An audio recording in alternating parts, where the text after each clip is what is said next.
another Menu Monday. This week I have actually a few more meals. No, I have a few more dishes for you because some of my meals included 2 recipes. So I've put everything on the website, rvlifeintheusa.com, and the link to that particular blog will be down below. Also, in addition, Linda asked me to track my walks, which is easy when you got a watch that does it. So down below in the comments, I've put my week 1, you know, my total steps, and then for this week my total steps along with broken down for each day. Trying to improve each week, and I did actually walk more this week than last. So if you guys would like to join in with that, put down your steps for this week and we'll do it again next week. And without further ado, let's get cooking. This was a super simple dinner and it had a great flavor. So all we're doing is putting everything in the crock pot and cooking it for 6 hours. All the ingredients are going to be listed at the end of the video and on our website, and that link will be in the comment box below. Now we're going to put in our chicken soup. And we've got some brown gravy mix and then the ranch seasoning, tablespoon of each of those, and a little water.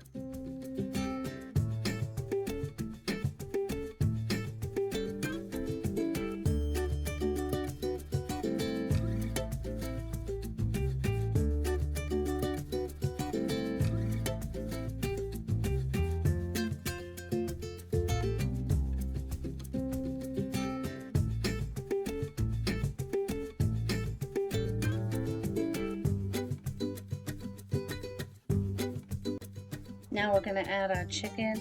I'm using frozen and I end up using what was left in the bag. You can use fresh. Either one will work. And then you just want to mix the gravy mixture on the chicken. Make sure it's all coated on each side. And then set it for 6 hours on low.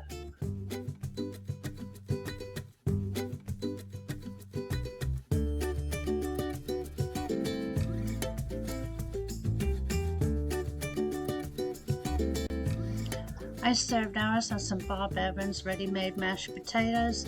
It was absolutely fantastic. I hope you give it a try. It's got a really good flavor.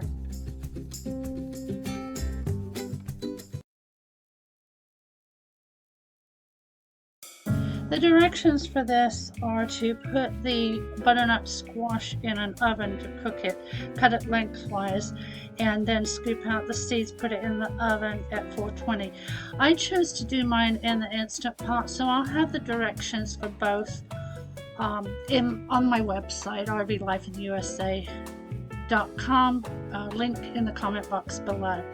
But after I had cooked this in the Instant Pot, obviously it was easier to deal with as far as being soft. So I cut it in half and, well, I peeled it first, cut it in half, and then scooped out all the seeds.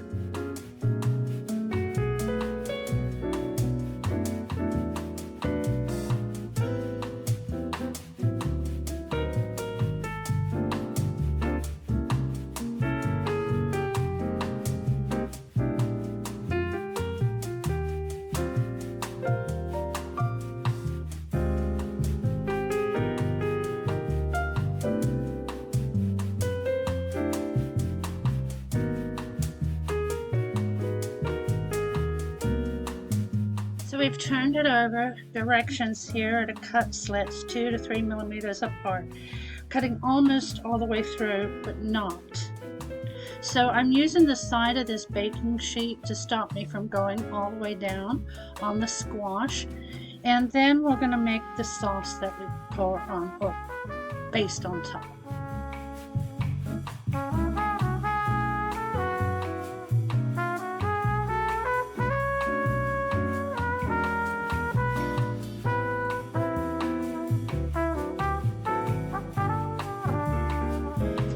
And to our bowl, we're going to add melted butter, oil, some Cajun seasoning, minced garlic, and black pepper. So you'll see me adding everything here, and then we'll start basting the squash.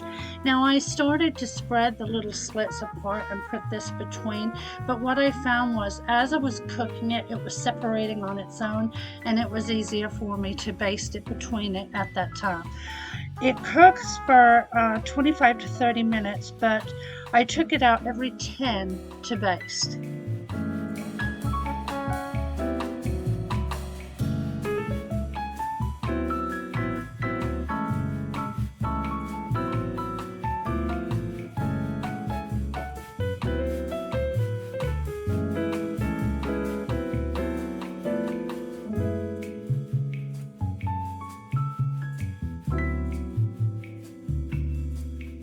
You can see here how it's separated on its own.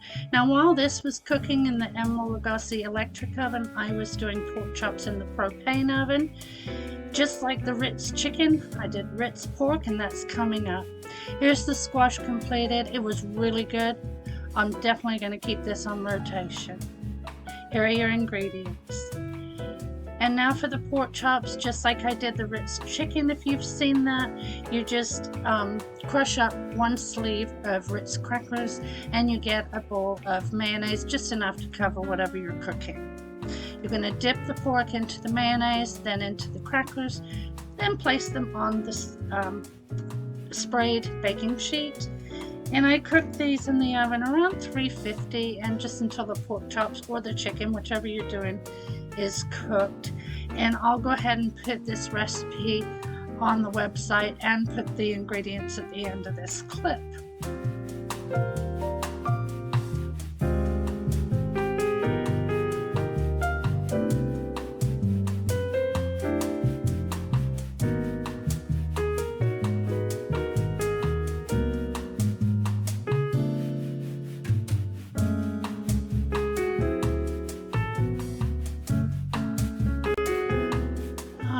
Here's the pork chops,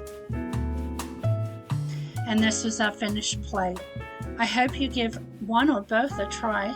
It was a great dinner.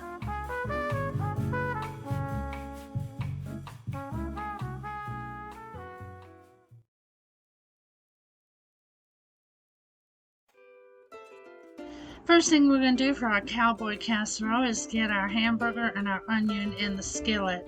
It called for a half diced onion. We felt this one had a little too much, but it was a big onion. So I would, if yours is this big, I would go for a quarter of an onion. But you just want to dice that up and get that in with the hamburger.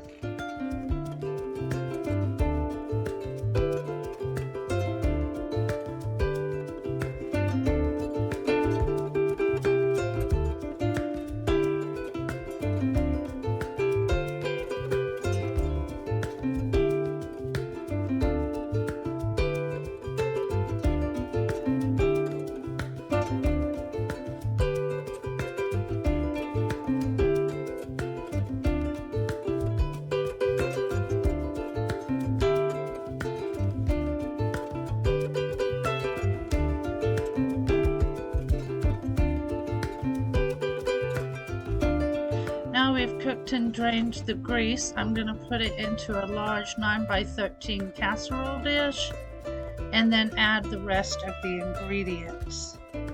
That's going to be the corn, which I've drained, the cream of mushroom soup, a half cup cheese, milk, sour cream, and the seasonings.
we're going to give this a good stir, and then we'll add the salt and the pepper.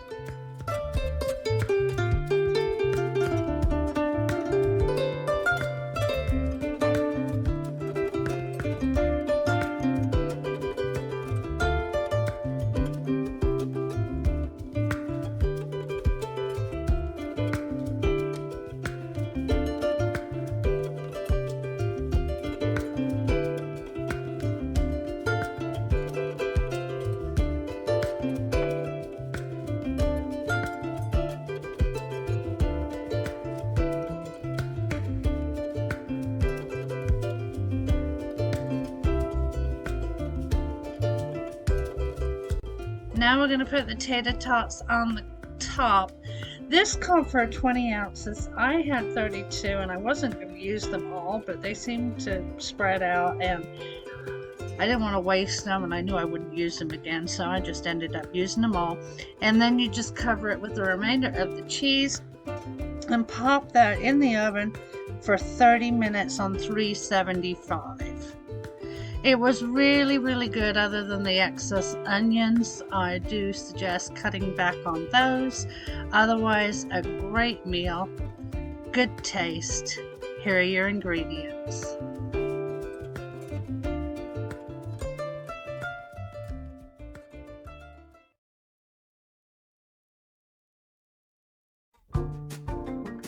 So here we're going to do another sheet pan meal. This is a little different than the one I did last week. I'm really loving the uncooked mild Italian sausage on these sheet pan meals. It is so flavorful. So this week I'm adding bell pepper and some zucchini, and then along with that I'm going to add some shrimp.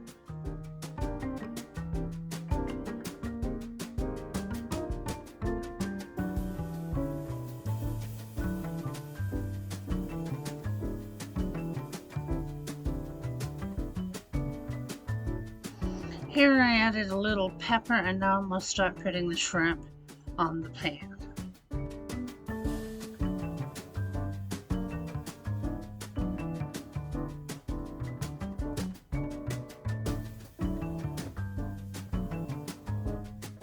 We're going to put this in a 400-degree oven and let it cook for about 15 minutes, and then we'll pull it out and toss.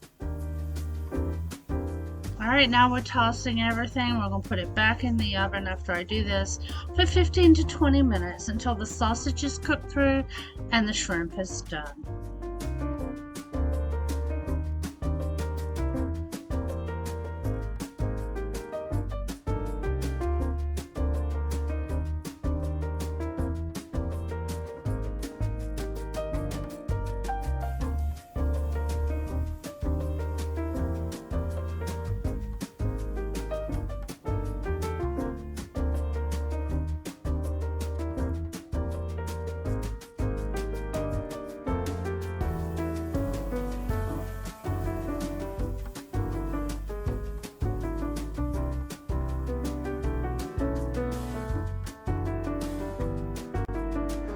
And here we go, delicious shrimp, sausage, zucchini, and peppers. And I served this along with a cheesy cauliflower dish, which unfortunately I didn't get to film because we had neighbors over and I got a little sidetracked. But you do see it here on my video, and I will go ahead and put the directions and ingredients on the website, which will be linked down below. So I hope you give both of these a try. They're both very good. The cheesy cauliflower goes with just about anything, and I hope you enjoy.